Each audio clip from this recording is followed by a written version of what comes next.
বাইরে ঘুরবা? আসো আসো, দাঁড়াও ছেড়ে দিই তোমাদের। এই ভ্যানিলা আসতে, আসো বেরো। এই আসো, বন্ড আসো, বন্ড আসো, কাম কাম কাম, বন্ড আসো, বন্ড আসো।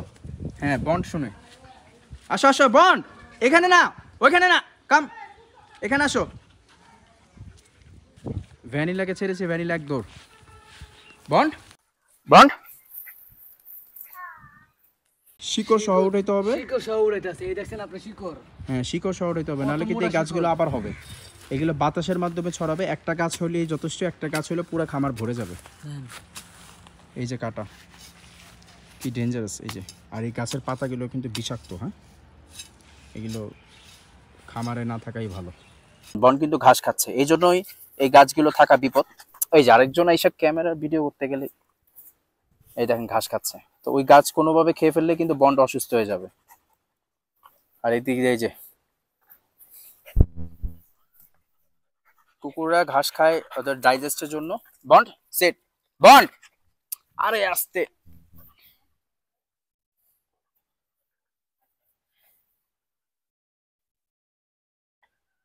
এই দেখেন কিভাবে ঘাস খাচ্ছে, জাস্ট এদের ডাইজেস্টের জন্য খায়। কুকুররা কিন্তু ঘাস খায়, বিড়ালও কিন্তু খায়। আপনারা যারা কুকুর বিড়াল পালেন তারা কিন্তু জানেন যে ওরা কিন্তু ঘাস খায়। অনেক সময় বাসা ফ্ল্যাট বাড়িতে পারলেও ব্যালকনির মধ্যে যখন টপে গাছগুলো থাকে, টপের মাটিতে যে দুর্বা গাছগুলো হয়, দেখবেন ওরা খাবে কিন্তু।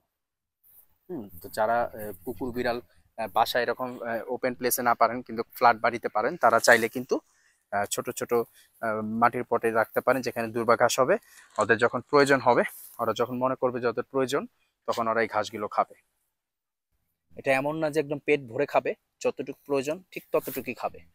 এই যে বন্ড, বন্ড সিট, বাবা, বাবা বসো, সিট। হ্যাঁ ভেরি গুড, বসে বসে খাও। হ্যাঁ বসে বসে খাও।